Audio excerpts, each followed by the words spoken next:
to be able to come to you through this program that is Kingdom Business Network, a forum where we talk about wealth creation and growth of business. All of you that are in business and probably in employment, you may not be the owner of the business, but there are skills, the important lessons that we bring to you through this program, and will be very, very helpful for your business, for your growth. You could not be a business owner today, but who knows about tomorrow? And all of you that have started small businesses recently, or you're just about to start, or maybe you just have an idea, this is the right forum for you, and I have no doubt you will benefit. So join us and share with your friends, invite them. Let's all walk through this journey together. Well, in our forum today, we are talking about wealth creation, because indeed we should be growing in our businesses, in our wealth creation, in our bringing resources together, investments, entrepreneurship. We should be growing because, again, it's not about where you start. And I've met people who start very low, but they don't remain low. It's not a crime to start down there, but again, you don't remain down there for 5-10 years. So we are teaching you principles, very important principles that are tested, that other people have tried, and they are very successful. That's why we bring you people every week that help you to walk with you and bring you wisdom, because as the Bible teaches that iron sharpens iron, so a man does to another. So, well, we are here not because we know everything, but there's something we know that it can actually bring wisdom, understanding unto you. Because again, I always say, well, nobody has everything, but everybody has something. So I want to bring what I have to you, to increase what you have, to build your knowledge, to bring your understanding to a different level, so that you can also help other people in their business. Now, today we are so privileged to have a great man in this nation and the nations of the world, a man that have been in business, in ministry, in the marketplace, a preacher, a minister, a family man. I mean, somebody doing a lot in leadership and teaching and coaching and mentoring young people. So if you are a young person, this is the right forum for you. If you're in business, you really want to grow, somebody that have come from a very humble background to get to the heights of going and traveling all over the world, in every continent of the world, to be able to make a difference. And this is no other but Professor Lucas Jenga. So, karibu, Professor. How are you doing? I'm doing well, sir. Thank you again for having me in this wonderful studio. Highly appreciated. Thank you. How is life, and what has been happening? Yeah, I think things are very positive. From a spiritual point of view, I see a lot of alignment in what people believe is going to happen, but also looking at politically and our state of economy. Those of you who've been following the news, not even the news, those who've been dealing with money, you've seen that your money is starting to have more value. So last week when we were together, I said that hopelessness helps no one. So it's good to encourage people to be hopeful and to encourage people to look at things in the right direction. So yes, it's been an amazing week for me, and really looking forward to greater breakthroughs. So for the last few days, 1 week or so, what has been on top of your mind? I mean, there are always things you are trying to think or pursue or put together. What has been on top of your mind? Actually, not just for a few weeks, but this has lingered in my mind now for a long time, about developing a city of return for the diaspora, giving the diaspora community a hope.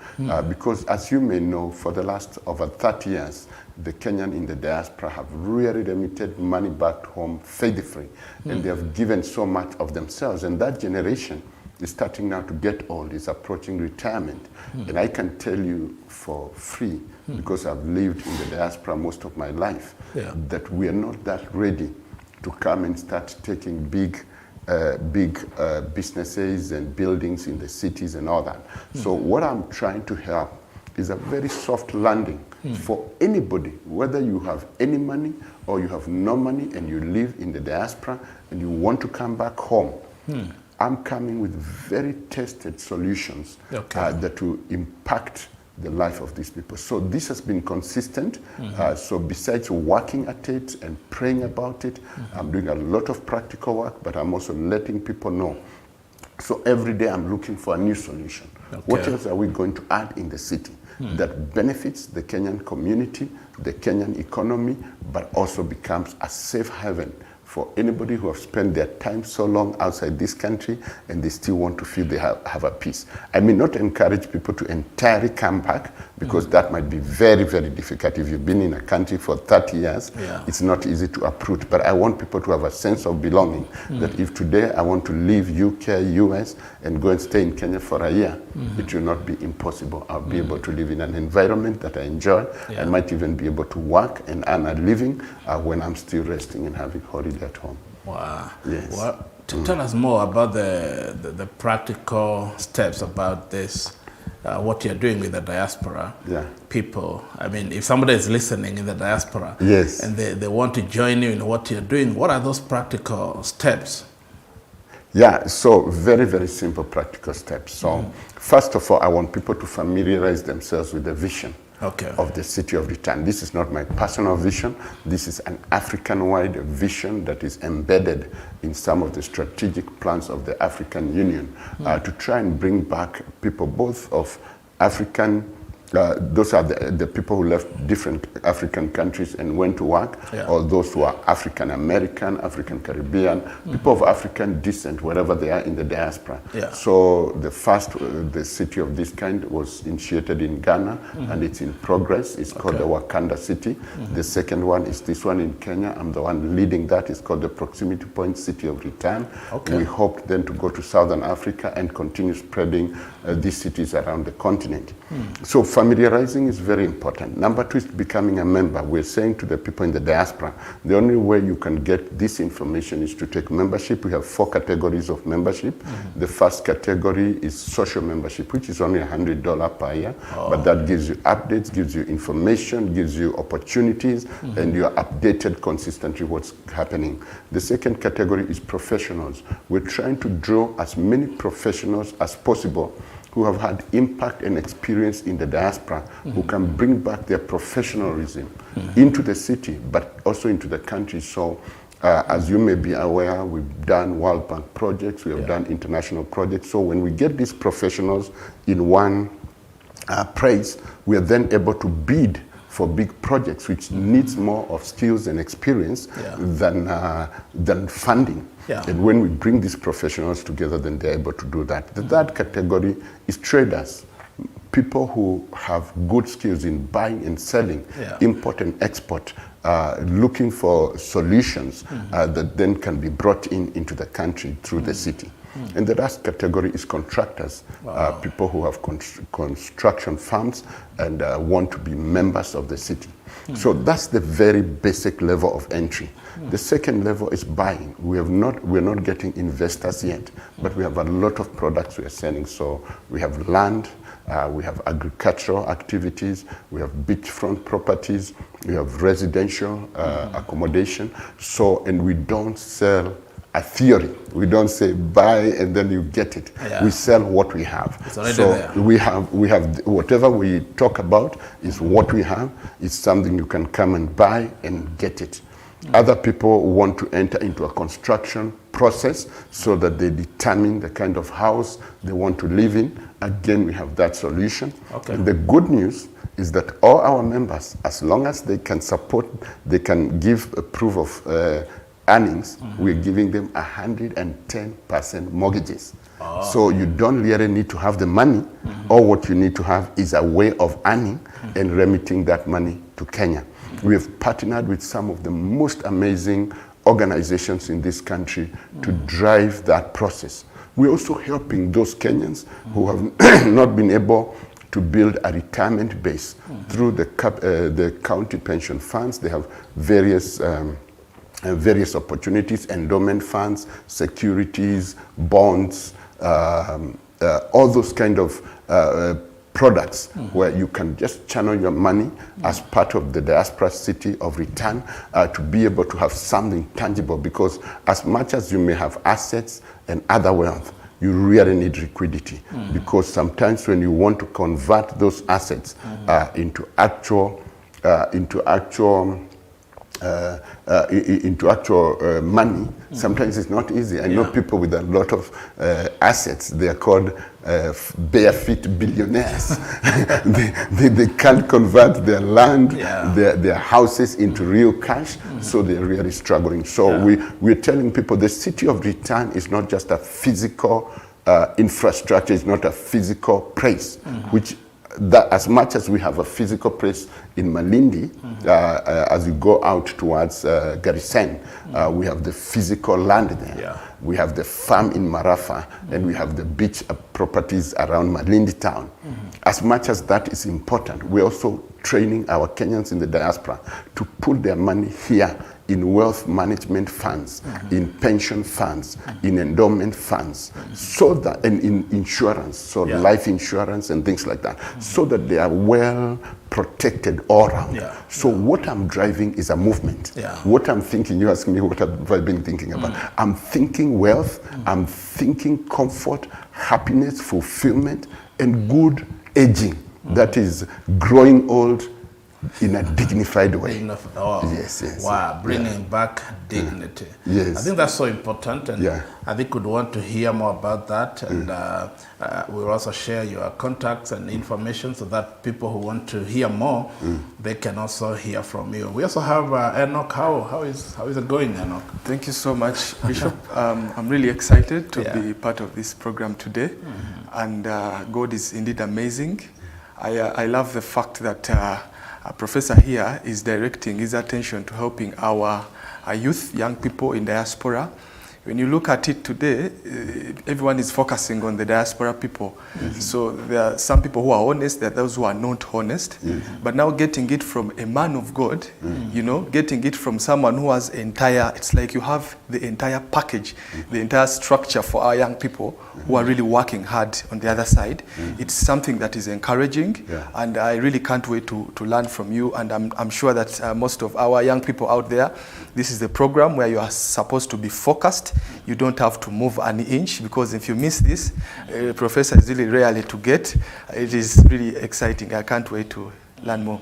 Thank you. Wonderful, wonderful. Thank you, Enoch. And coming back to you, Professor, and I know you're benefiting a lot. This is a Kingdom Business Network. We talk about business growth and wealth creation. And today we are talking about wealth creation. And before we dive into that, I heard you one time you said how you got healed from some, is it diabetes or something?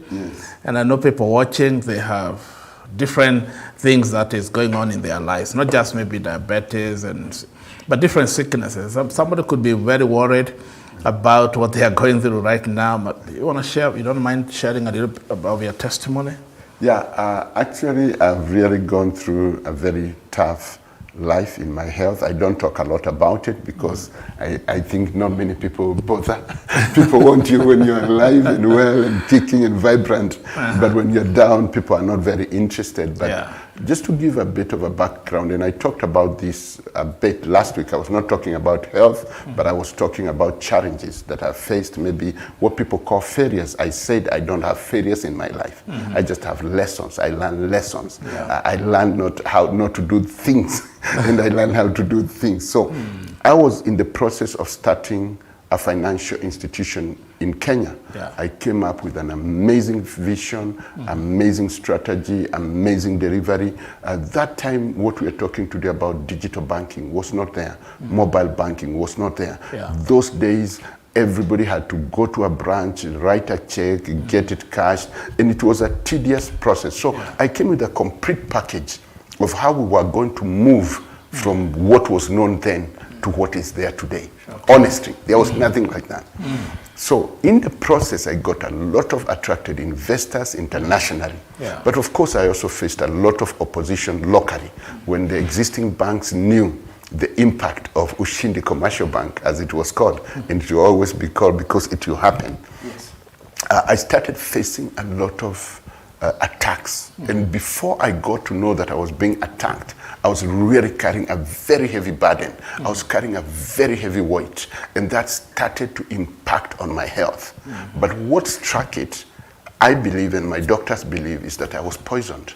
So besides now the struggle that I was going in, besides a very high-flying life, because I was crisscrossing about 4 continents in a week. So I would leave UK on Monday morning after my church service on Sunday. And that evening, I would stay in Dubai. I leave Dubai maybe around midnight of the same day, and I'll be in Malaysia, do meetings in Malaysia, leave Malaysia, come back to Dubai, go to India where I had my technology team and all the core banking systems were being developed. Then I would come back to Dubai and then come to Nairobi, be here for 3, 4, 5 days, go back to UK for my Sunday service. and it was a crazy life. So besides that crazy life, there was then I was poisoned. That's known. It's a fact. Records, I have medical records to show that. So when I was poisoned, of course, it manifested in many ways. Different internal organs were affected. And so the first internal organ that the doctors paid a lot of attention was my liver, because they were saying, liver, by the way, you cannot repair it. And that was seriously damaged by the poison. But by God's grace, I got healed. It took a long time to get myself healed. But by the time I was getting fully healed, I developed a heart problem. It wasn't a very serious heart problem. I'm now forgetting the name, but it's water coming from the liver and lodging somewhere below your heart. And it was quite a complicated situation. And I must give a lot of credit to my spiritual father, my bishop, Dr. Mark Kariuki, who journeyed with me during this journey. And he just kept on saying, this will come to pass. And he kept on saying, like a cloud, it shall come to pass. And he just called me, visited me in the UK, and spoke to me very positively. So when I was dealing with a heart problem, I got a stroke. But again, amazing, and this is God's grace. He's such an amazing God. The day I got a stroke, I remember I was in my office. I was trying to do a photocopy and collapsed there. And I dialed my phone with one hand. The number to dial in the UK is very simple. It happened, there was an ambulance going past my office. I was taken in quickly. When I got to the hospital, it's a big hospital, it's called Queen Elizabeth Training and Referral Hospital.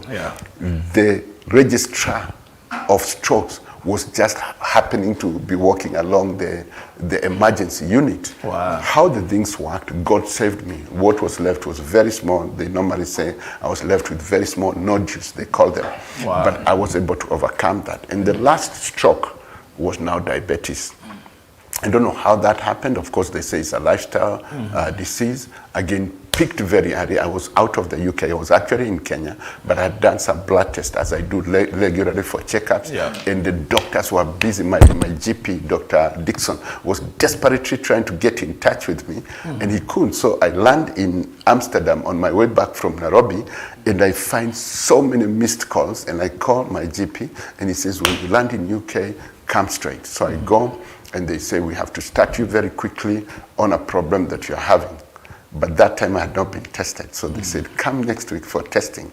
When I went for testing, of course, it was clear, but it was going down. So when they explained to me what the situation is, again, I committed it to God in prayer. But I immediately changed my lifestyle. I started cycling. I started eating reasonably and doing things reasonably, sleeping in good time. Now I value my sleep very much. I seriously do. And to be honest, it's all cleared. I did a test in October last year. There was nothing.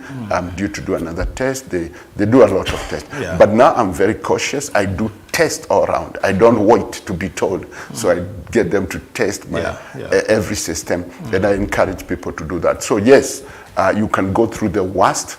But I said last week, hopelessness doesn't help anybody. So my focus is building hope for me, because I know I'm going to live a very long time, and also creating hope for other people. I was just talking to a friend who's just been diagnosed with diabetes, and I was saying to her, even this it's possible to overcome. Oh yeah, Yes, it's possible. Yes, yeah. Wow, what a testimony. Yes. The reason we are talking about this is because health is part of business. That's right. Because if you are not in good health and you're not living a healthy lifestyle, and I'm encouraged to hear what you're saying, you adapted to healthy living. That's right. Because again, it's one thing to go to hospital, be treated, but again, it's also about the life we live, Yes. what we eat. Are you exercising? You know, what do you eat? Don't just eat whatever they bring on your table. That's true. You can be choosy. You can choose, well, I will eat this, I will not eat this. If you have a buffet, you can go pick whatever you need. Yes. You don't pick everything. That's right. And you're asking for another plate because you can't feed it in one plate. So let's talk about wealth creation and health, good health, and that testimony is very encouraging as part of it. So what are some of those tested, ways and manner that you can look at through your life, through your teaching and coaching and mentorship, that you can say if somebody is in the journey of wealth creation, what are some of the things they need to observe? Thank you.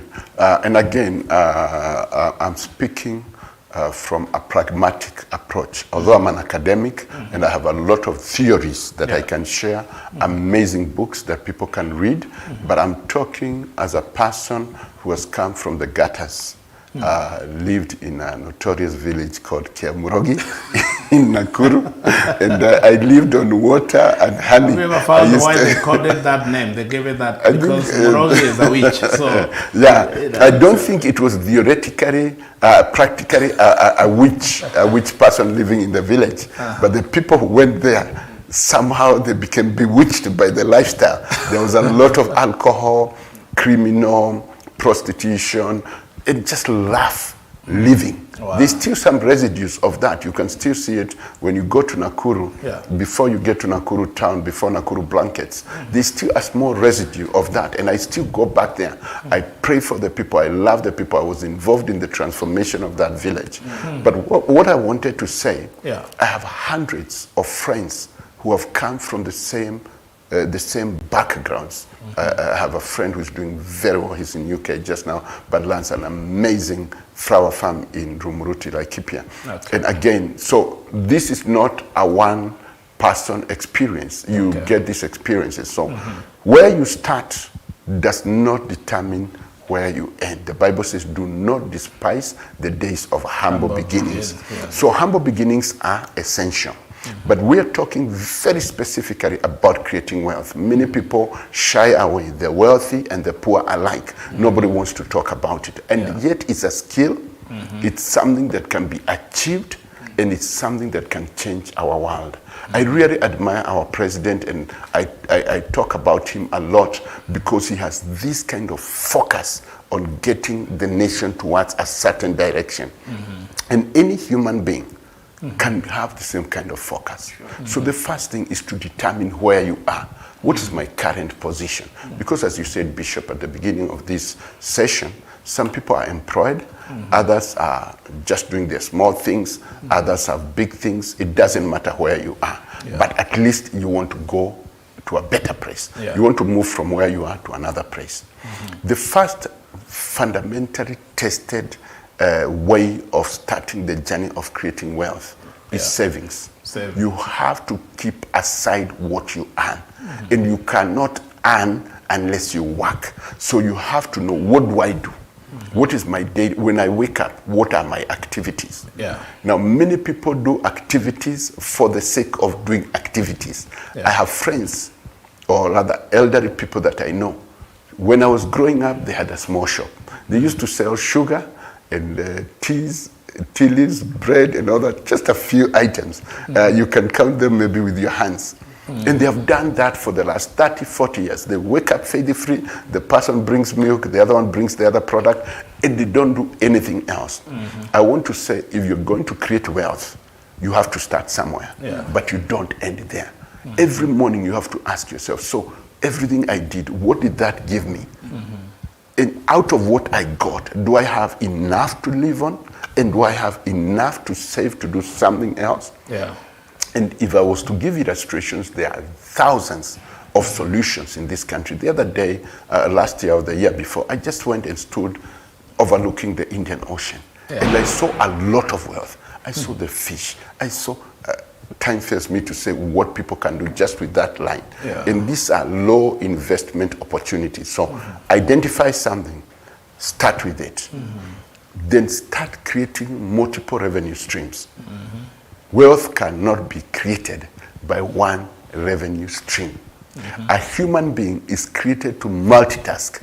In this day of digitalization, you can even do things at night when people are sleeping. You can just use your simple mobile phone as long as it has the features that are needed, the internet connections and things like that. And you can start looking at small things. When I was in secondary school, I used to write notes for almost half of my class. I would just say, okay, anybody struggling with their notes after this class, come and see me.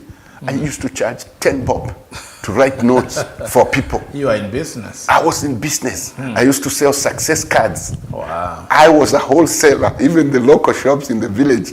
When I brought to sell in my secondary, I also sold to the other shops, and so, and I would sell double. What do you I used to go to the city. I used to do photography. I'm in high school, for your information, Form 2. I'm going and getting photograph films. You know, those days they used to use the reels. And I would get cards. Those cards just used to come flat, and I'm the one who do now the folding of the cards and putting them in the envelope, and I would charge double.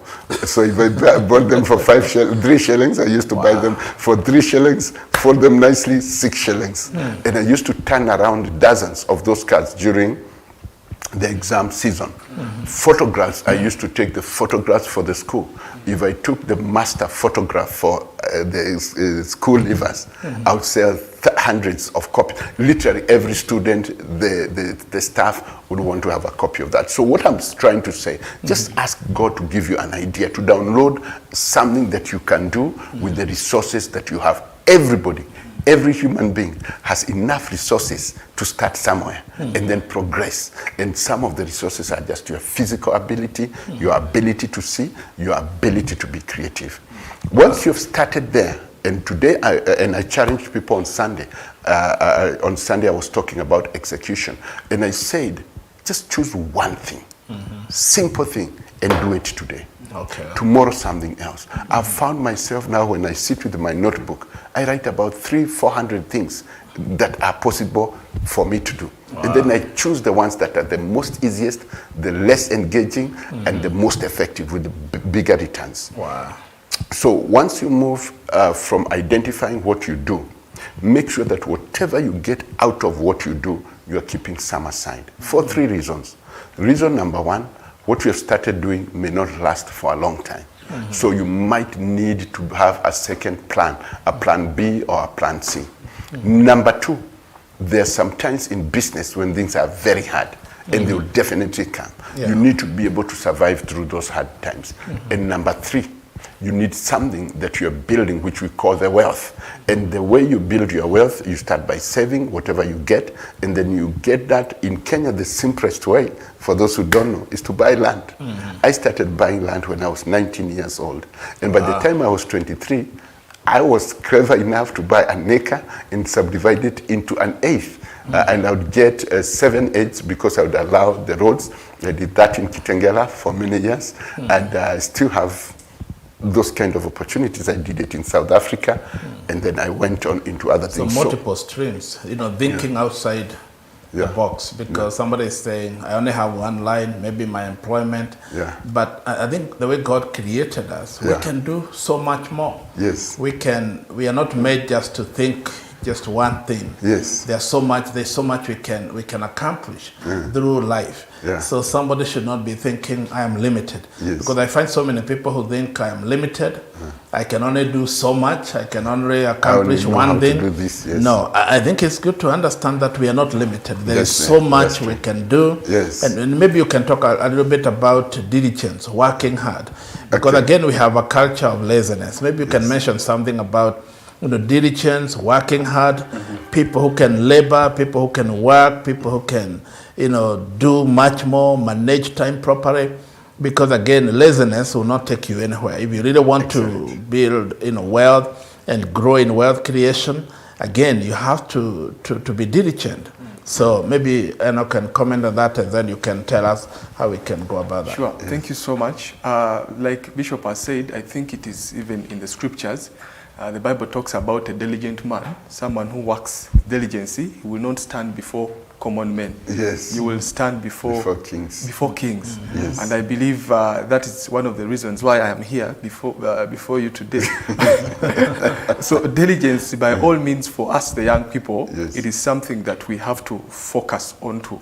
Right now, I just want to hear more of what really Professor has to say, because I am here to learn. Sure. That's true. Yes, yes. So what would you advise, especially the young people, the young generation, on diligence? Well, I know you work so hard, and there's so many things you're trying to work around and coordinate and around the country and beyond, you know, meetings, travel, business, real estate, diaspora, I mean, all that. What would you advise the young people out there? Okay, I started saying this over 30 years ago because I've also spent a lot of time as a teacher. And I know that doesn't come out, but I've lectured in different levels. Starting by, I taught secondary school, then taught college students, university. I've supervised people who are doing postgraduate programs. What I tell people is that you can never die by working hard. Okay.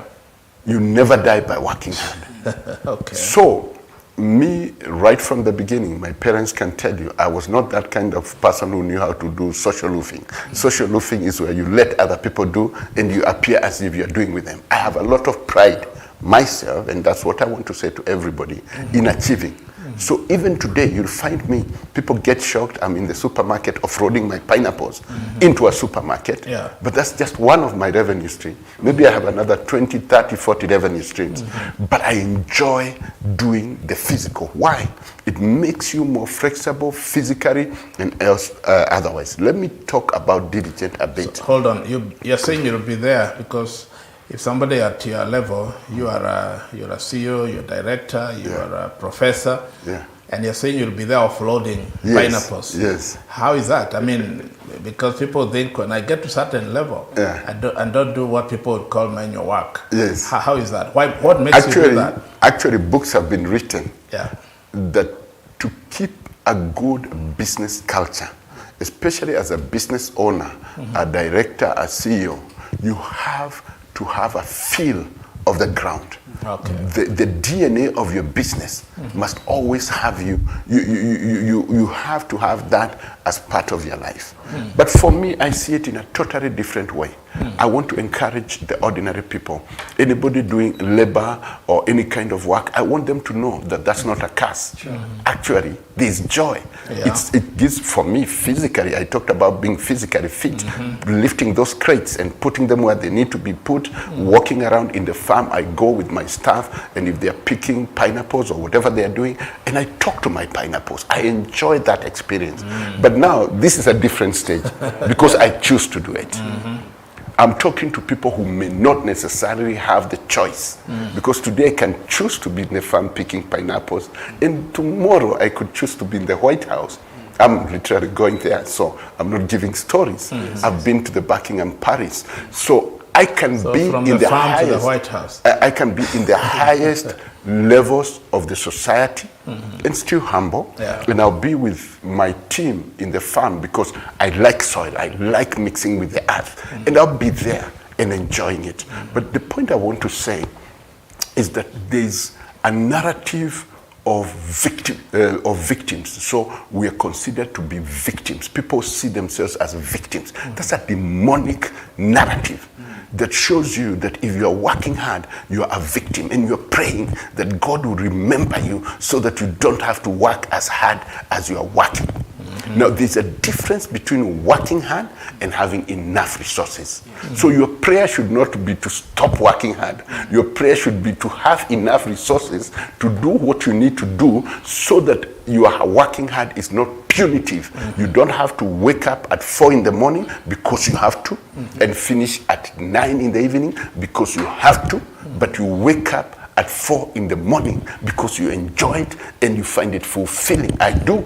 I wake up to pray. I enjoy it. I do things that many people don't do. So by the time ordinary majority of the people are waking up, maybe I've done a day's job in terms of thinking, in terms of writing, in terms of planning, in terms of documentation. So people say, let's meet at 7. I've finished my day's work. Wow. I can enjoy the rest of the day. I can choose what I want to do. But this didn't start now. At the age of 19, I was running a restaurant. It was called Mofrant Restaurant. I used... It's called what? Mofrant. Mofrant. Okay, we'll come back. You'll tell us about that Mofrant restaurant. Wow, Professor is so loaded. It's so much we are learning from you. Yes. I mean, a lot of experience, and I believe there are so many people, especially the younger generation, who are getting help. We want to take 1 minute break, and we'll be right back, and you tell us about the you call it Mofrant? Mofrant restaurant, yes. And how he was running this, and we'll be right back. Thank you. Please keep us company, and I believe you are learning so much. Let's take a 1 minute break. Thank you. Thank you.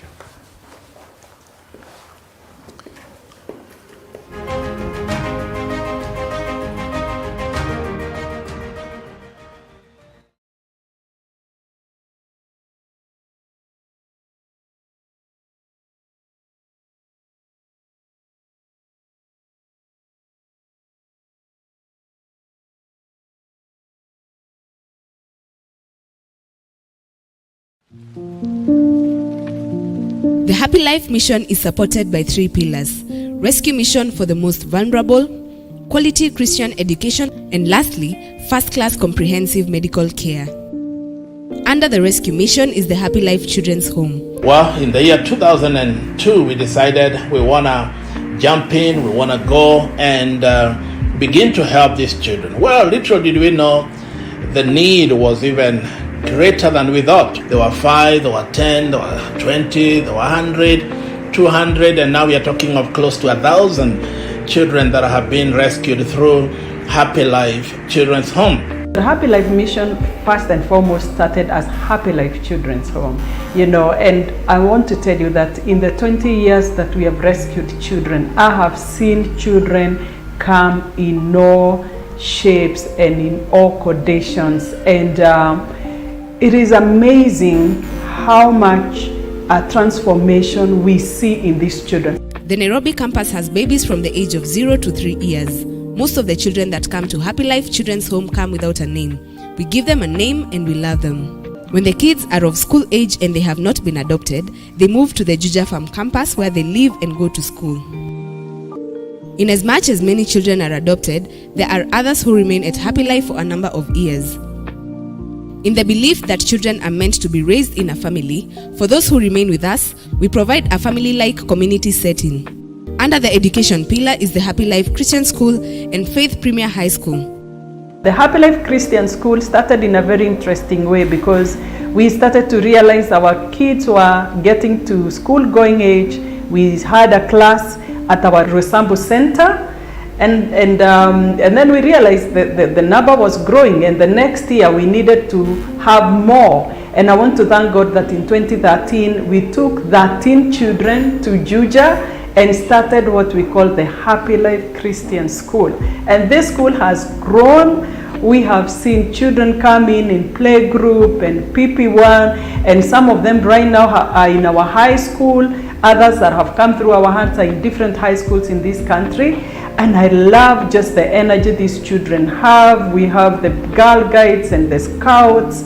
We have children that are very talented in music, playing the instruments, doing all sorts of things with their hands. They do a very good poetry. The school is really vibrant. About 3 years ago, we also began high school, which is a Faith Premier High School, which is also in Juja South.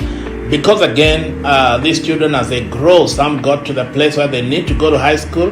And it's very challenging when you have 15, 20 children that are going to high school and they are students, to take them to different schools in Kenya.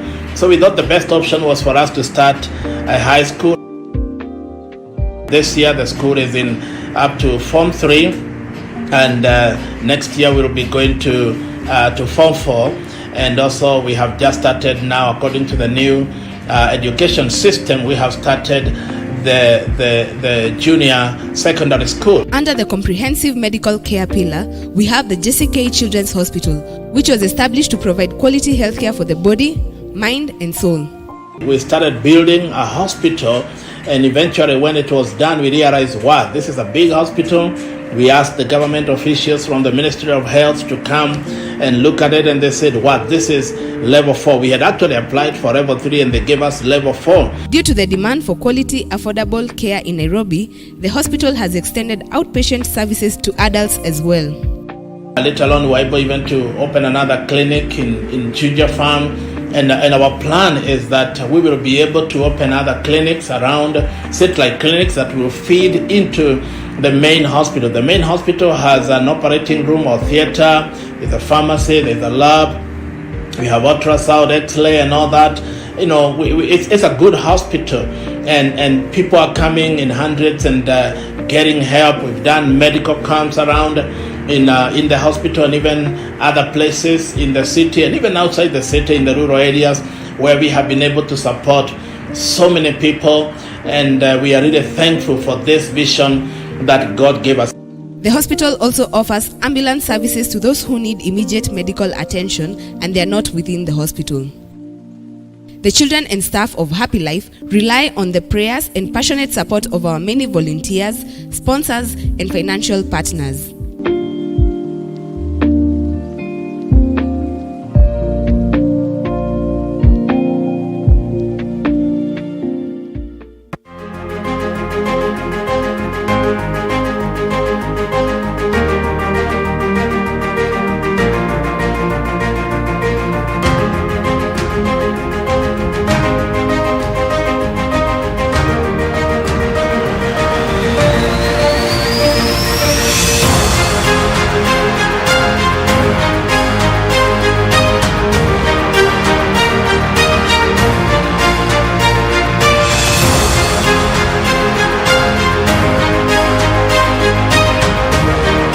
Wow, welcome back, and this is Kingdom Business Network, where we talk about wealth creation and growth of your business. And today we are having a very wonderful conversation, very engaging, with Professor Lucas Jenga, a man that is so loaded with a lot of information, a man that I've seen a lot from the point of almost, dying, and now he's flourishing all over the world by the grace of God. And maybe at the end of the program, he will share a little bit about his testimony, how he came out of the point where he almost died. And here he is, after going through many challenges, tragedies, he is back here. Welcome back, Professor. And before we went for break, you are talking about the Morfront Hotel. Yeah. And tell us a little bit what brought you here and what was going on then. Okay, so very exciting to talk about this. I have a book that should be coming out soon, and I'm giving the history of my family as a business family. Wow. And my father, when I was 1 year old, moved from where I was born and set up a few businesses in the area where Morfront Hotel was. And that was one of his old business. It had a different name, and we admired it as we grew up. So as soon as I finished high school, I was employed by the government, but I really felt restrained because I needed to do ministry and mission work, and I wanted to travel for missions. What were you doing for the government? I was in the Kenya Registration Bureau. Okay. I was working in Kabarak directly. That's why I say to people I had a very good connection and rapport with our late president, the second president of the nation. So I worked in his in the Kabarak, if you know that area. The late President Moy. Yes, yes. So that's where I worked. That was my first appointment after school. But I didn't last long, so I resigned from the government, and I went and I said to my dad, I would like to revive this family business. By this time, the family business had gone down and nobody was doing it. So we changed the name of the business, changed the business strategy. Remember, I'm only 19. I've just finished school. Wow. And within 6-7 months, I had bought a plot, a piece of land. So I have this business where I wake up to go every morning. It was very, very basic. And the plot that I bought, I planted vegetables. So I was talking about diligence. So I used to wake up at 4, sell the vegetables to the local ladies who are going to the market, Wow. and then walk down to a shop where I used to buy everything I need for my restaurant. I'd go, we would prepare the samosas, the mandazis, the chapatis, everything that needs to be ready for 7. And then start what we used to call a morning glory, a time of prayer. So people who are going to job, they would come to my restaurant, we would pray together, and then they would have breakfast and go to town. It was about 20, 30 minutes into the city of Nakuru. Wow. Yeah, so I ran that. Now, what I was talking about diligence there is that I realized when I started this restaurant, there were about 3 or 4 other restaurants. And within a very short time, just because of mere hard work, just waking up early, starting everything nice, people finding fresh things, good quality products, the place became packed. Wow. We could not cope. We started actually getting, in those days, outside catering services. We used to provide food for the Konoike construction company. They were doing a massive water pipe, Okay. bringing water into Nakuru town and down to other parts of the whatever. So, started from nothing. I remember the first day I went to that restaurant to revive it, I only had like 2 packets of unga and very, very few things. And within a very short time, it was growing very fast. It's from that restaurant that I took my flight at the age of 22, I think I was 22, 23, Wow. to go to the United Kingdom. I left the restaurant and I went to the UK. And you the raised rest is the history. airfare from there. No, Okay. that's a different story. I didn't used to do one thing, diligence.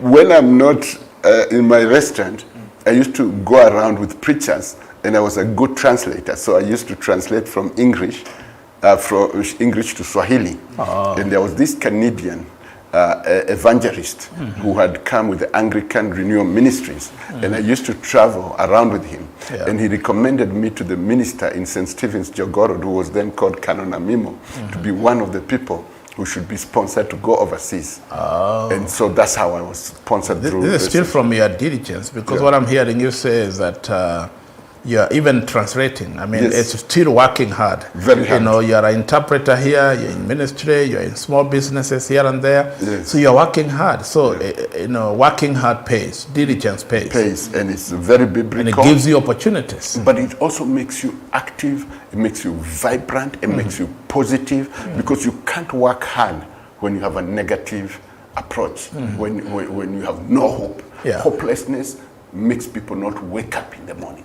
They have nothing to wake up to. So for me, there's no way I can go to bed without having something to wake up to.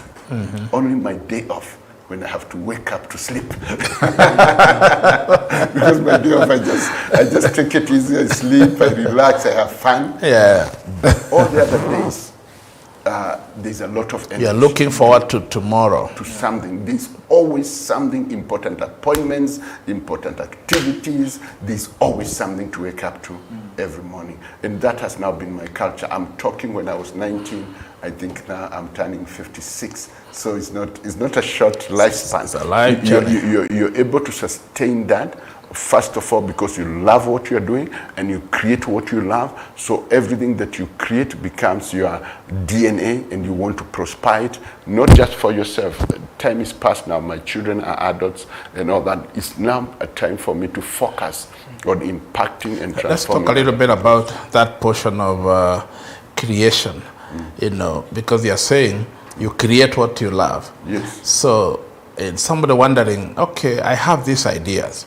I want to create a business, a company, you know, whatever, institution.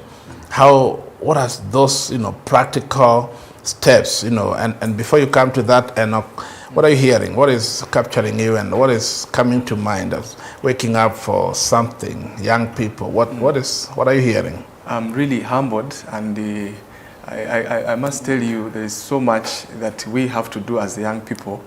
Sometimes you work hard and you feel like you have worked, but to some people you have really not worked. You have not even started. You have not yet even started. Because when I hear professors' stories, at a young age, 19 or 23, you are in ministry, but you're also working so hard, like multitasking, doing this and that. And you can tell where you are right now. It's because of that, the background. You're working hard. So as a young man, I am really challenged not to stay complacent or comfortable. I just have to wake up. A man of God working hard but also ministering, you know, that could be a challenge or a weakness. No, it should not be actually a weakness, but it could be an excuse that the young person can give, not to serve God because you are doing this and that. But I see there's so much reward in working hard, in diligence. Yes. You talked about you being involved in the earth. I like that idea. There's a statement that a man said that the best fertilizer is the farmer's feet. That's right. That's right. You know, so it is important to be connected to the earth. It is. I think that is when the blessing of God also comes in. Yes. We are working on a program of the PKI. We are trying to now nurture them, wake them up, the pastor's kids, telling them that you can work hard, you can also minister. It is possible. So this conversation, in fact, it is an answer. I pray that everyone can really tune in and actually learn more. Excellent. So, just to interject a bit, the farmers, the best fertilizer is farmer's feet. yes. Now, we came, many of us, to do pineapples in Marafa, in Malindi. I think I'm the only one of the many who spend most of the time in the farm. And I used to walk around. Of course, I spoke to my pineapples. I know everything has ears. Even this table has ears. So I speak into what I do.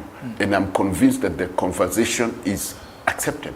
So when it came to our first harvest, I think I had one of the best harvest in the area. People are traveling from Mombasa, from Nairobi to come and see the production.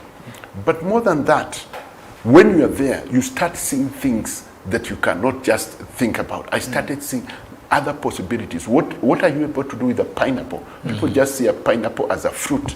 I started seeing pineapple as a source of linen, pineapple as a source of thread, pineapple as a source of things for clearing your face, you know, when you put makeup. You can make some organic tissues that are fit for your body. All from pineapple? Out of pineapple. I just saw so many things, and I've started experimenting them. There's actually a university that has a lot of interest in some of the proposals that I made. So you go out and your mind just opens. And multiple things. I've had a lot of advisors who come and tell me, you know, Prof, if you just chose one thing in life and focused on that one thing, you do it so well. Because you have a lot of energy, you have a lot of enthusiasm, you're very positive. But I've realized that's not what God intended. When God created Adam and put him in the garden, he told him to name all the animals. He told him to be a husband, to do husbandry of the garden. So look at Abraham and look at David. Look at all these great people. They didn't just do one thing. I don't think we are created to do one thing. So focus is not doing one thing. Focus is doing everything you're doing well. And when you cannot do the things on your own, then you start bringing other people on board. We are living in a terrible culture today, where when you bring people on board, they're trying to see how they can exploit you as fast as possible so that they can enrich themselves. And I want to tell them there's a difference between riches and wealth. The Bible says riches have wings. So enrich yourself as fast as you can, but you're not last. You're not rust. But if you are long-term thinking, and you said something very interesting, that somebody tries a bait and then they think they have taken so long. Personally, when in 1993, I felt God convicting me to write a vision for 65 years. I sat down and I wrote what I'm going to do from 1994, 95, 96, 2020, 21, 25, 32, all the way. The whole of the time that God gave me to write about. If I go back to those notes, about 80% of the things I wrote have happened. And even the 20% that have not really taken off, some of them is because of my own human weakness, or sometimes not being very keen and very observant. So the point I'm trying to say, you don't start something for tomorrow. Living in the UK for the last 32 years has taught me a lot, that these governments, the Western world, think long term. They are always planning 50 years, 100 years ahead. Yeah. And then you don't live for today. You live for the future. So whatever you're doing, you're not frustrated that I started this car shop, 6 weeks later it's not working, I'll shut and start something else. You have to endure. You have to put your energy, put your life in what you want to create. Because and coming back to what you said, there's a point that I don't want people to miss. Is when you are recommended by even somebody else that actually you can go to UK, and that opened many other doors. But for you, all you are doing is what people would say is something very simple, interpreting or translating, you know, just assisting other people to do what they are. You know, you look at it, I'm not the main person here. I'm not the key player. But I'm trying to help somebody else achieve their dream. But through that, it opens doors for me. Today, you could even be doing much more they were doing then, or even the people who are doing whatever they were doing. I think I wanted to mention something about that, because some people disregard what they are doing. Maybe somebody is just maybe a cleaner or a sweeper or you know, just arranging things, or just told wipe this or do the other, clean the cars, or not. And they don't know that could open doors for bigger opportunities tomorrow. So they disregard that. They think, oh, how about on a they are mistreating me, they are enslaving me. Why are they talking to me like this? Why allowing me to do this? I mean, should I not be like, I also want to be like them. I want to be the one driving that car. I want to be the one living there or or earning a better salary. Talk a little bit about that, because I see so many people missing opportunities because somebody will see something you're doing so well. You're cleaning so well. You are the waiter and you're doing it so well. You are making food or lunch for people and you do it so well. And that opens big doors for you. Maybe you can say something about that. Very interesting. And I think this again owes to my Christian childhood. I started as a Christian, so the values that came at the base of my life were Christian values. And Christian values meant that whatever you find to do, you do it with all your heart. That the Lord will bless the work of your hands. And those things meant so much to me. So I didn't find it difficult to work hard because I knew what I'm doing, God is going to bless. And what does the word blessing mean? For me, the word blessing means that nothing missing, nothing broken. Everything that I do will progress. Then I separated my livelihood and my work. So I didn't work to earn a living. I did not work so that I can have enough food. I always know that God will provide for my food, whether I worked or I did not work. I worked. And why are you working? Because most people work for food. Yes, and that's the difference. My wife can tell you, I've never worked one day for food since we've been married. And even before I got married, I've always worked to fulfill God's command. God has called us to be co-laborers with Him. And He didn't say, become co-laborers with me so that you can eat. He said, ask me of your daily bread. And for me, I moved from the daily bread. I went up the hierarchy. Today, I'm asking things that people can never dare ask. I don't even talk about them. Because when I tell people, I'm trusting God for a city, what? I'm trusting God for a rental house. I want to rent a house. And you're trusting God for a city. You cannot speak the same language. And for me, it doesn't matter if it takes another 50 years. I'll keep on trusting God. And I'll keep on working towards what I believe. For my food, for my livelihood, for my joy, for my pleasure, for my travels. That has no bearing. If I need to go to UK today, I don't have to wake up and work tomorrow. I have provision for that. Of course, I'm saying that with many years of hard work, many years of resource mobilization, many years of multiple stream of revenue. But even when I started traveling, I can tell you, one night I was in Acacia. I must have been 24, maybe around 24. I was in Acacia in Kajiado, and I got convicted. The Lord wants me to go to the UK. In the morning, I communicated with my UK friends, and I said, I want to come. They said, you have the ticket? I said, yes, I didn't lie. I believed God that I have a ticket. And the next thing, within a week, I was in UK preaching the gospel. When I landed in UK, people started to pay for me tickets to go to other cities, and people started putting money together, and that became my culture. Every time I wanted, and it's not just the UK, I've gone, as I've said, to many parts of the world. I never sit down to budget for the travel. I never sit down to budget for my food. I never sit plan where I'm going to stay the next night. Besides having my own homes in different parts of the world, I also have opportunities to stay in so many homes. So what I'm trying to say, don't be so fixated in what you call survival. Don't just ask yourself how you're going to survive. You're more than a survivor. Birds of the air survive. Animals in the wild survive. So that shouldn't be your main focus. Your main focus would be, who am I? What can I do to change the world? What can I do to change my family? So once you start thinking about what you are really created for, and you know about your purpose, your vision, your calling, resources will automatically follow you. And you will never know, but you will never lack. So you may not know tomorrow where everything is going to come from, but in the bigger scale so of the things. vision is key in your endeavors, in your work. And you mentioned something here about writing your vision. Yes. And you said you wrote things many years ago. Yes. And also thinking long term. Yes. Maybe you can mention something about why is it so important to write your vision and also thinking long term. Because most of us probably we think about today, tomorrow, a few months. Why is it important to think long term and also writing your vision? Very interesting. Let me just give a very pragmatic illustration. A car cannot be a tire. Okay. A tire is part of a car. And there are so many other parts of the car. So thinking short term is thinking a tire.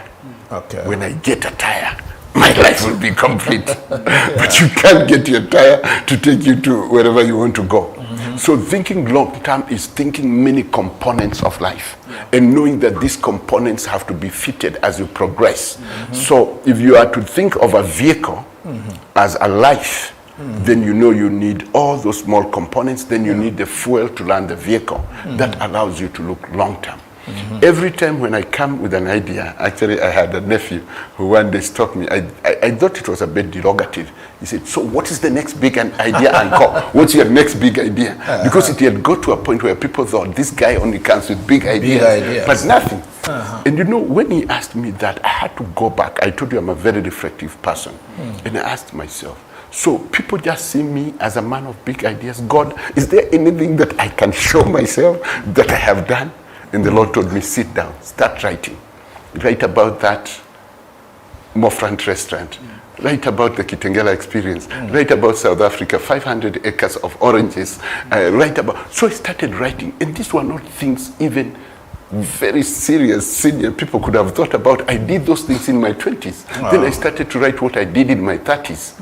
I started to write what I did in my 40s. And that time he was asking me, I was in my 50s. And this is what is happening in my 50s. So like the farm in Malindi started, is a massive farm. Started in my 50s. The city in my 50s. And I know in my 70s I'll do even greater things. In my 80s, in my 90s, in my 100s, until 125. When I go to be with the Lord, if the Lord tarries. And what you're saying is not just writing your vision. It's also good to take stock. Take stock, yes. Take stock of where you're coming from, because many of us also, we don't it's good to look back. Of course, you can't build your future by looking back. But it's also good to even thank yourself, appreciate I've been able to do 1, 2, 3. Because sometimes you can also beat yourself so hard, get frustrated, thinking I have not achieved anything, I have not done anything. And I see so many people getting frustrated. And what are you hearing today? There's so much coming through. Surely, I'm enjoying so much. And you can tell I'm very attentive today. Because you can only get better in this program. I must say, thank you so much, Bishop, for this program. KBN, I believe it is what our generation was waiting for. Because he has talked about you can't get so much from looking behind, but I believe you can only connect the dots when you look behind. It's very important.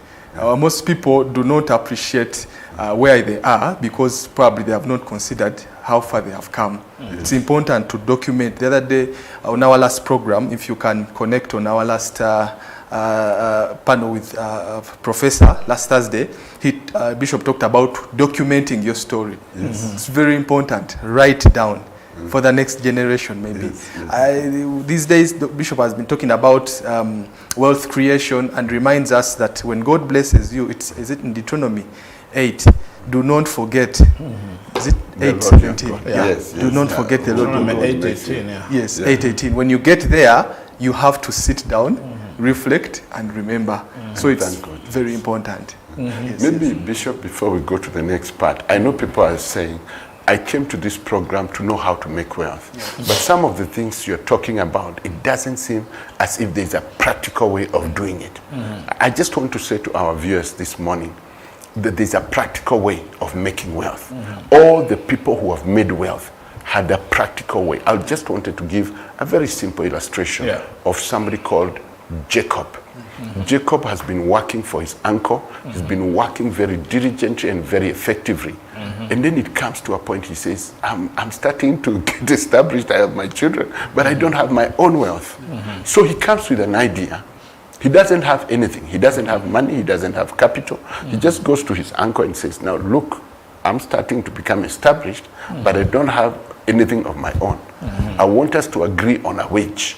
So whatever we do, I want to have something out of it. And this is what I'm saying to my people. You could be employed. You could be a self-driven entrepreneur, or whatever you are. You have to sit down and say, where I'm getting, I need to have to start having my own resources. And that's always a starting point. You have to start it in your mind. You have to come into a position of cognizance. You have to come in a point of appreciation that where you are is not where you need to be. Wealth creation is a very intentional and a very deliberate move. And it's not an evil move. It's not an evil move. Our God is a wealthy God. And he wants people to create wealth. He wants people to live better lives. What I wanted to say in those practical aspects, sometimes you have to take a big move. You have to leave from your kindred. You leave your own people and ask God, where can I go? And sometimes you don't have to hear a voice from heaven, but you can practically look into this nation and say, Nairobi is overcrowded. Machakos, Kitengela is all overcrowded. I'm now going to go to Turkana and I'm going to start there. I'm going to go to Wajir or to Mandela. Just go. You'll not die. In going, there's even better opportunities. Yesterday, we saw my niece off into Dubai. She's a young girl in her early 20s, but I believe she has left this country at the age that I left. She didn't live with much, but she had faith. She kept on saying to me, Uncle, I want to go overseas. I want to go overseas. I didn't do much to help her, but her positive attitude put everybody just small ideas, small things here and there, and she's off the country. So you have to do something that you have not done to be where you need to be. Wealth is also something that can be monitored. And you don't start by making $1 million on day one. Maybe that 100 shillings extra that you didn't have yesterday is your new wealth in your journey of accumulating it. It only becomes wealth when it's set aside. As long as it's for consumption and recurrent expenses, that is not wealth, that's riches. Those are things that you get and they can get their wings and go. It's when you put it aside, invest it, and let it grow on its own. It becomes organic, it has its own growth. I look at every stage. I've talked about when I was in my 20s, my 30s.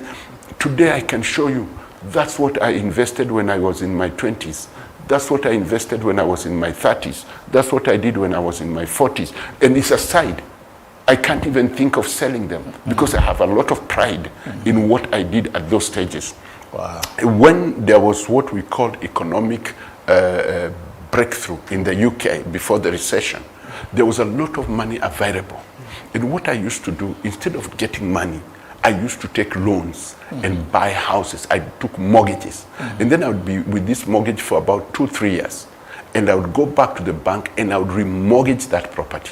The money that I remortgaged that property would be enough to come and buy a complete property in Kenya cash. So this is just creativity. Wherever you are, there's something, and you don't need to have an external advisor. You just need to be thoughtful. You need to observe, you need to read, and you need to document. I loved, yesterday I slept very late because when the news were going on, I was having a Bible study. So I had to put the news on hold because I wanted to follow the story of Moses Kuria about what this country is going to do. And I came out before Moses Kuria finished speaking at 11:30 at night, which for me was 1:30 a.m., going to 2. When Moses Kuria stopped talking, I had already come up with 12 business ideas that are aligned with the government vision. And I'm going to align them with our city and make sure that what he was saying yesterday feeds into the climate of this country's prosperity and gives us wealth. So in other words, don't be ignorant of what is happening in the nation, in the world, in the business. Yes. There are many people who listen just to the news, what we call the news. Oh, accidents, whatever, people, whatever is happening out there. The very sensational news. Yeah. When it comes to business, they change the channel. They switch off. If somebody is talking about business, investments, they change the channel. But what you're saying, people should not be ignorant. Wow, our time is gone, but we're almost done. But somebody is asking here, somebody by the name Frederick, is it advisable to invest in forex trading market as a Christian? Maybe we can answer this question. There are 3 of them, just in a very short form. Forex trading market, what would you say? Interesting, very, very interesting. Forex trading as a business is a good business. But this what has come up, which is really not forex trading, is the casino, where people are being told to bid and put money and speculate and things like that. And that has become very, very prevalent in the country. And it's infiltrating the forex industry. And I'm actually in the last 2 days of... Casino is not the one we know for gambling and all It's that. gambling. So there's a lot of gambling now that's happening in forex. In forex? Now, Okay, especially when the dollar started to fluctuate a lot and it was going up and people were being told, oh, this thing will keep on going. And so the market of forex trading, as I talk to you now, in Kenya, is very much infiltrated by gambling. So you have to be very careful. You have to know exactly who you are trading with, what is their ability, what is their qualification in that area, what are their credentials.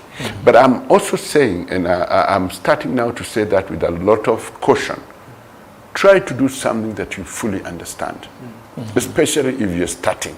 People who now speculate and invest a lot of money are people who have created wealth and they have disposable wealth. So they can take a percentage and put in endowments, put in treasury bills, treasury bonds, put in different products that are tested and proven.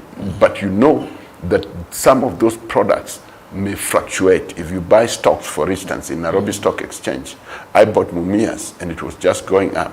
And as soon as I put about 300,000, it took a nosedive and I lost a lot of money. But I also bought Safaricom and it just kept on going and going. So really, you don't want to use your seed money to do those kind of things. You want to use your seed money to do, yes, risky business, but not very, very high risk, like real estate and things like that. Things that are simple, fully well understood.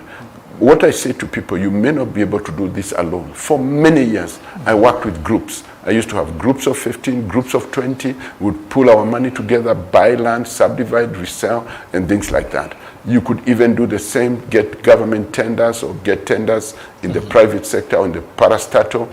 And you can start small, like supplying water, fumigation. There's simple things, and you don't need a godfather. Now, anybody who lies to you and tells you that for you to get government tenders and to get opportunities to supply, you need somebody that's alive. Yeah. I've just employed an ordinary young person who sits down behind the computer. When we see the tenders, he applies them, and we get them. So the biggest challenge in that is capital. So if you pulled a group of about 10, 15, you are all being able to put 10, 15,000 together. Every time you get a tender to supply, you have the money, you have the knowledge, and especially young people, you have a bigger advantage, and women than people like us. So you are able to apply for these tenders. The more you apply, the higher the chances of getting them, and the better you do in this business, the more returns you are able to get. And don't just aim at government. There are tenders from World Bank, there are tenders from European Union, and these are very well honestly presented. I've also now been visiting quite a number of organizations, and I realized as long as you qualify, You're just going to go through open competitive bidding. So these are small, simple opportunities. And some of them, as I've said, don't need a lot of capital to start. But if you're diligent, you can be able to grow them slowly by slowly. But seek advice, do research. Yes. I think that's what you're saying. Don't just jump into it, put money without understanding how it works, Yes. thinking you'll get your money back tomorrow. No. It's good to research and seek advice. Enoch, somebody is asking, what is digital marketing in a nutshell? Well, thank you so much. That is a good one, because lately, most of the people who are into selling things, selling stuff, face a challenge of really maximizing their sales, because probably they are not exposed to the other side of marketing. You know, there is this ordinary marketing. We used to go talk to people about what you are selling, which is just a number of people, a couple of them. When you go into the digital spaces, they expose you to traffic, a lot of people in different platforms. So digital marketing is basically whatever you've been doing casually or ordinarily, you're now getting it into the digital space. Marketing, getting these flyers done, then getting them to different social platforms, promoting, talking about your product or service, and it's really huge. But basically, for the person who is just starting, digital marketing is just now doing online. Whatever you are doing physically, you are now getting it online. So get into online. Yes. Which is Actually, important. very interesting, Bishop. Sorry for interjecting, because that's where people are moving very fast, and you don't need to have your products, and you don't need to have capital. That's the most interesting thing. During COVID, I saw so many young people build wealth by coming to Bishop and saying, "Oh, Bishop, I've seen you're selling very nice notebooks in your shop. Bishop, if I helped you to sell those notebooks, what would you give me?" You say, for every notebook you sell, you have 10 bob. So if you sell 100,000, you have $1 million. Is it $1 million? 10 times 100? Yeah, it's $1 million. You have $1 million. So these people would go, take a photo of your book, advertise it, then get a rider. So the rider comes to Bishop. So this you buy the book online and you pay for it. The rider comes to Bishop, picks the book and delivers. So the person doing the digital business is not even connected, because he has some reliable riders who are delivering the products. But upscale that to real estate, upscale it even to houses and everything. In a house at the moment, you can easily make $500,000 if you're selling a big house or things like that. So what young people are doing... It's not your own house. Yes, they're going to construction companies and saying, I would like to give you a free service. And the service is to take very good videos of your complex and to take all the information. In as far as you're also going to allow me to sell your products at agreed commission. So, say 3%. A house is 30 million. You're going to get 3%. So these people, they put them in social media. They bring the client until it's a lawyer-to-lawyer deal. You have an agreement that, through your lawyer, that when the person pays, this young person is going to get 3%. I've seen people make money through that. Others have even started YouTube channels. So they come with very creative ideas about real estate, about agriculture. So they do research, they give stories, and then they sell products at the bottom of their thing. But now that we are talking about that, I would like, if you don't mind, to tell people that the diaspora community is so much willing to help our young people to upscale in their digital activities. In April, from the 11th to the 13th of April 2024, we have a digital, or what we are calling a tech symposium in Malindi. And I want to offer the audience here, if you apply through this, the cost for attending the conference is $350. But I'm happy to give the first 20 people who are going to apply here free, young people, that's below the age of 29. Maybe let's go to 35. Anybody from 35 and below who want to attend the tech symposium that we are hosting in Malindi from the 11th to the 13th of April, come and meet with international experts. Our keynote speaker is the CIO, that is City Information Officer, who leads one of the fastest growing smart cities in Ohio, Dublin. He'll be the keynote speaker. We're going to have ministers, we're going cabinet secretaries, PSs, we're going to have experts in different fields.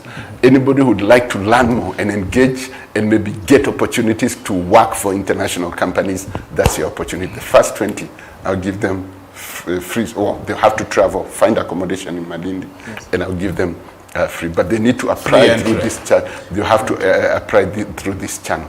The cost is $350. They'll get that for free. 20 to apply. The first one. That's an opportunity. So you can, through the channel, you can give them the contact. But for anybody from the diaspora who is in Kenya or visiting Kenya or who will be visiting around that time, please come for this. It has amazing opportunities to work with the government, opportunities to work with tech companies. We have invited Safaricom, LG, think of all the big companies in this country, and we are going to be collaborating with financial institutions, and we'll be giving the diaspora people and the local people opportunities to enter into that space of digital. Again, the date is April 11th. 11th is arrival. That is on a Thursday, and Saturday we do an excursion.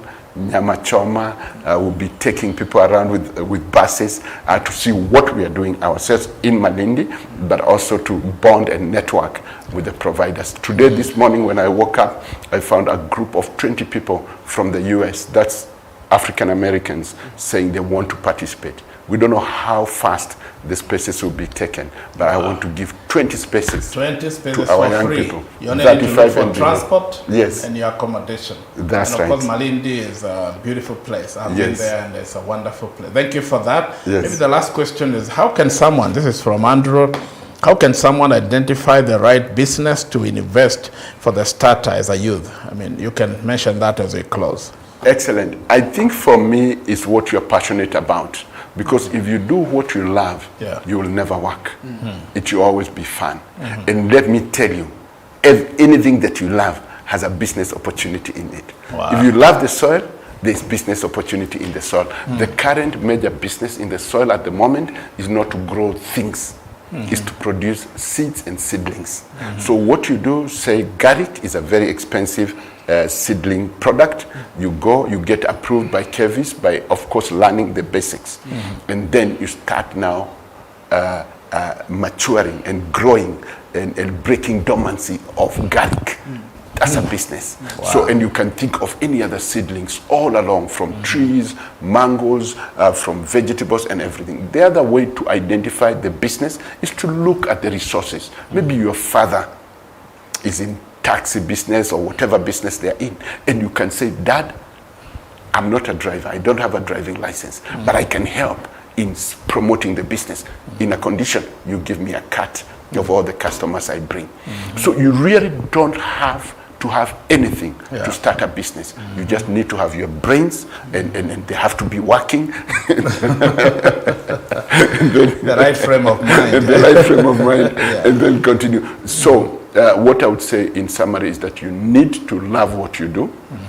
You need to look for what is available around you, and you need to look for a problem that you can solve. What is that problem? Is it littering around your area? Is it noise making? Is it water shortages? Is it fruits? What is it that is a need? Address that need, and you're already in Solve business. a problem and you're in business. Yes. Wow, our time doesn't allow us to continue, not that we don't have more information. And now, what is your final comment? Well, I'm so charged up. That is what I have to say. That you can't be part of this panel and you remain dormant. You just have to do something. One thing I've learned is that whatever you start, it will succeed. Yes. Now, with the right information, with the right kind of mentorship, the sky is the limit. I love the fact that Professor has given us a chance to be part of this training that is coming up.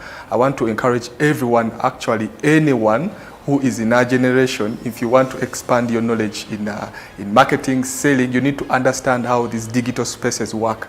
And April is the best time for you to start. Maybe you have not been exposed to such platforms or whatever. It is not so much to invest in, but knowledge is key. Knowledge is everything. On this panel, we have always talked about ignorance as not being bliss.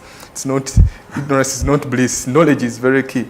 People learn people get better because of knowledge. So the information you know is going to inform your decisions and the very many other things. I can't wait to be part of that training. Thank you so much, and God bless you.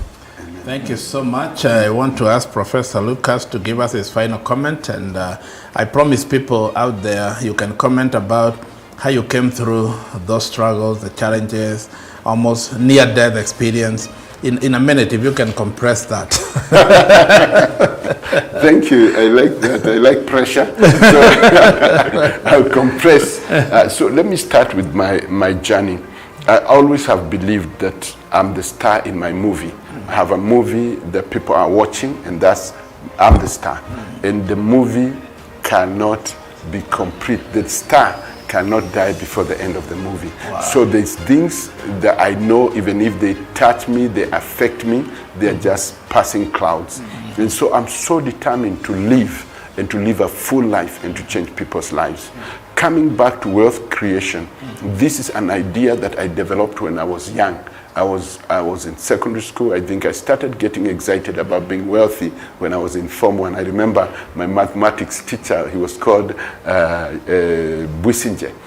Businje would come to the class, and he was Ugandan. He'd say, Lucas, I like your ambition. You go far, but you need mathematics. He used to say, your parents may be wealthy or anything, but without mathematics, you go nowhere. Wow. So what I want to say to everybody listening to me today is that I have a passion of creating people who are wealthy, people who can transform their country and impact this nation.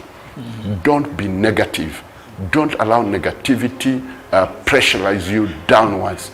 Look for just one thing to rejoice and to be hopeful about. I also want to say there are a few programs that the government is pushing. All these programs are loaded with a lot of money. And young people, you are the target. You are the people who can benefit from this. Don't be part of the people who are saying this will not work. Just ask yourself, what is working and how can I fit in? I've told you, I started selling sambusas, mandazis, githeri, and all that. Look for a construction site. And let me tell you, I know so many people who are employed as accountants and other things, but they have looked for a young lady or a young man in their village. They have brought them to Nairobi. They wake up together at 4 a.m. They prepare the githeri, the mandazi, the chapati, and all that. Then when you're going to work, you take a tuk-tuk with your person, you drop them at a construction site. Because you have more negotiation skills, you negotiate for the product, and you get the people not to be paid and then pay you. You organize with the contractor. When these people get their food, their money at the end of the week, they should pay me. Just imagine how many construction sites are starting today. Imagine how many big projects are starting today. So you could be an accountant. Don't sit there and feel good and say, I have the job. Think of your brothers and sisters, relatives, and people from your village and say, whom can I uplift and bring to Malindi, bring to Nairobi, and get them something important. Well, that's all we have for today. May the Lord bless you so much, and God bless your business. More than what we can teach, we pray that your business will succeed. And for sure, it is God who gives us success. He has promised in His word, He will bless the work of our hands. Again, Professor Lucas, thank you. We look forward to hosting you again and again and again. Your story is endless, and we can share the story for a whole year. And we wish you well in your endeavors, in all your businesses and all that you're doing, even employing so many young people and giving them opportunity. We really appreciate it. Don't forget, you have an opportunity to go to Malindi for free, for this conference, and it's going to be wonderful. Thank you. God bless. This is all we have for you today. See you next.